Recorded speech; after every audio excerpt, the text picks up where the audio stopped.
प्रभु इस घोर कलयुग में भेद विद्या रहित मनुष्यों को प्रभु भक्ति किस प्रकार मिलेगी, उनका उद्धार कैसे होगा। इसलिए हे मनुष्य कोई ऐसा तब व्रत बताइए जिससे थोड़े समय में पुण्य प्राप्त होवे और मनवांचित फल मिले। कथा सुनने की हमारी इच्छा है। सर्वसाथी कथा सूची महाराज कहने लगे, हे वैष्णव पूज, आप सबने प्राणियों के हित की बात पूछी है। श्रेष्ठ व्रत को आप लोगों से कहूँगा। जरस्वत को नारद जी ने लक्ष्मीपति से पूछा। लक्ष्मीपति ने मुनिश्रेष्ठ नारद जी से कहा, वो अब ध्यान से सुनिए। एक समय योगराज नारद जी दूसरों के हित की इच्छा से अनेक लोकों में घूमते हुए मृतलोक में आ पहुँचे। यहाँ अनेक योनियों में जन्मे हुए प्राय सभी प्राणियों को अपने कर्मों के द्वारा अनेक दुखों से पीड़ित देखकर सोचा, किस यत्न के करने से निश्चय प्राणी के दुखों का नाश हो सकेगा। ऐसे मन में सोचकर विष्णु लोक गए। वहाँ श्वेत वर्ण वाले 4 भुजाओं वाले देवों के इस नारायण को देखकर उनके हाथ में शंख चक्र गदा और पद्म दे, गले में वरमाला पड़ी हुई थी। स्तुति करने लगे, भगवान आप अत्यंत शक्ति से संपन्न है। आदि मध्य आपको नहीं जानते, मन वाणी भी आपको नहीं पहचान सकता।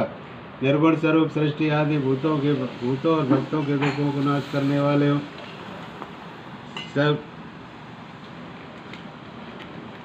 करने वाले आपको मेरा नमस्कार है। नारद जी की इस प्रकार स्तुति सुनकर विष्णु भगवान कहने लगे, हे मुनि श्रेष्ठ, आपके मन में क्या है, आपका किस काम के लिए आगमन है। उन्हें सब कुछ कहे तब नारद मुनि कहने लगे, प्रभु मृतलोक में सब मनुष्य अपने कर्मों के द्वारा अनेक योनि में पैदा हुए अपने अपने कर्मों के द्वारा अनेक प्रकार के दुखों से दुखी हो रहे हैं।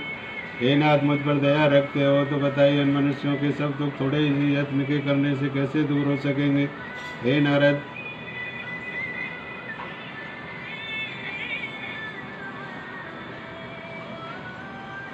उन मनुष्यों के सब दुख थोड़े ही प्रश्न कैसे दूर हो सकेंगे। हे भगवान कहने लगे, हे नारद, मनुष्यों की भलाई की तुमने बहुत अच्छी बात पूछी है।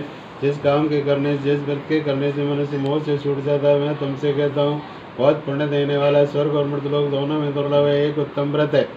आज मैं प्रेम बस होकर तुमसे कहता हूँ, श्री सत्यनारायण भगवान का व्रत अच्छी तरह विधि पूर्वक करके मनुष्य आयु पर्यंत यहाँ सुख भोग कर मरने पर मोक्ष को प्राप्त करता है।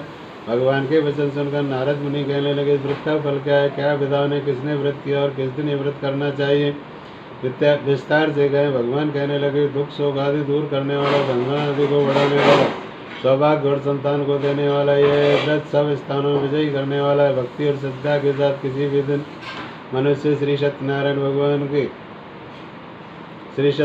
भगवान की साय के समय ब्राह्मण बांधु शायद धर्म परायण होकर पूजा करे। भक्ति भाव से नैवेद्य केले के फल, शक्कर, घी, दूध, गेहूं का चूर्ण सवाले, गेहूं के अभाव में साटी का, शक्कर के अभाव में गुड़ मिला दे, सब भक्षण योग्य पदार्थ जमा करके भगवान को अर्पण कर देवे तथा बांधव सहित ब्राह्मण को भोजन कराए। तत्पश्चात स्वयं भोजन करे, नृत्य गीत आदि का आचरण कर श्री सत्यनारायण भगवान का स्मरण करते हुए समय व्यतीत करे।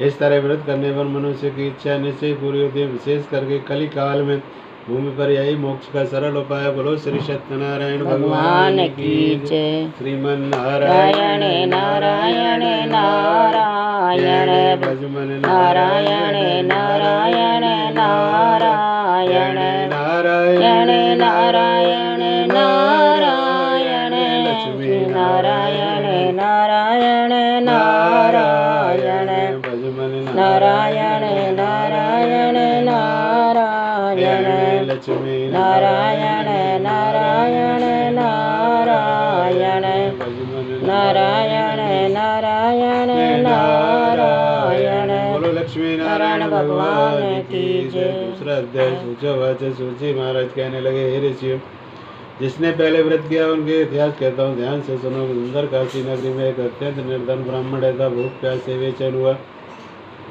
नित्य पृथ्वी पर घूमता रहता। ब्राह्मण से प्रेम करने वाले भगवान ने ब्राह्मण को दुखी देखकर बूढ़े ब्राह्मण का रूप धारण कर उसके पास जाकर आदर के साथ पूछा, हे विप्र, नित्य दुखी हुआ पृथ्वी पर क्यों घूमता रहता है। हे श्रेष्ठ ब्राह्मण, सब मुझे बताइए, मैं सुनना चाहता हूँ। ब्राह्मण कहने लगा, मैं अत्यंत निर्धन ब्राह्मण हूँ और भिक्षा के लिए पृथ्वी पर घूमता रहता हूँ। यदि आप इसका उपाय जानते हो तो कृपा करके बताइए।